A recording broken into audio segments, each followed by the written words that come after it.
pendant 2 ans. Valentin Meurel, le fils de l'humoriste de France Inter, François Meurel, a conduit Jean-Pierre Bacry sur ces différents tournages. Sa première rencontre avec l'acteur l'a particulièrement marqué. À propos de Loin des tournages, Jean-Pierre Bacry n'enfilait jamais de masque.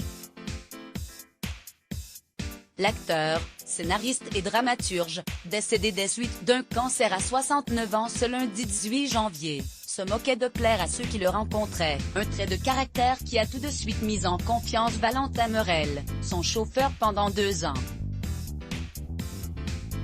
Lui qui, pourtant, appréhendait à l'idée de le conduire. Dans une lettre poignante, envoyée à nos confrères du Parisien, le fils de François Meurel s'est souvenu de leur première rencontre.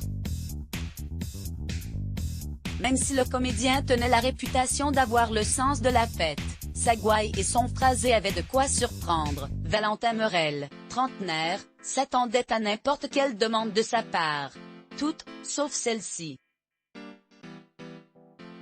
La seule chose que je te demande, c'est de me rouler un petit pétard pour ma fin de journée, aurait exigé Jean-Pierre Bacry, avant de lui faire part d'une dernière volonté pour leur prochain trajet, me laisser mettre du Snoop Dogg à fond sur le chemin du retour. À cet instant, le stress a alors quitté le chauffeur.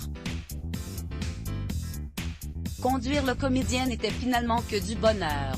Ensemble, les 2 hommes parlaient de tout. Le vin, l'écriture, l'amour ou les séries télévision, tout devenait sujet de conversation, mais, l'enfant unique de l'humoriste de France Inter veillait tout de même à rester sur ses gardes.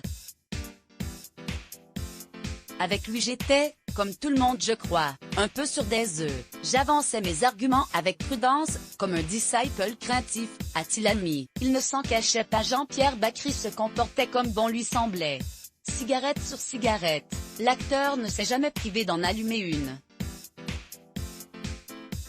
Comme l'a rappelé Olivier Benkemoun sur le plateau de CNOU, ce lundi 18 janvier, il était en effet un important fumeur et invétéré, d'autant que l'ancien compagnon d'Agnès Jaoui, de qui on ne pouvait le dissocier, ne cacha pas non plus sa consommation illégale de cannabis.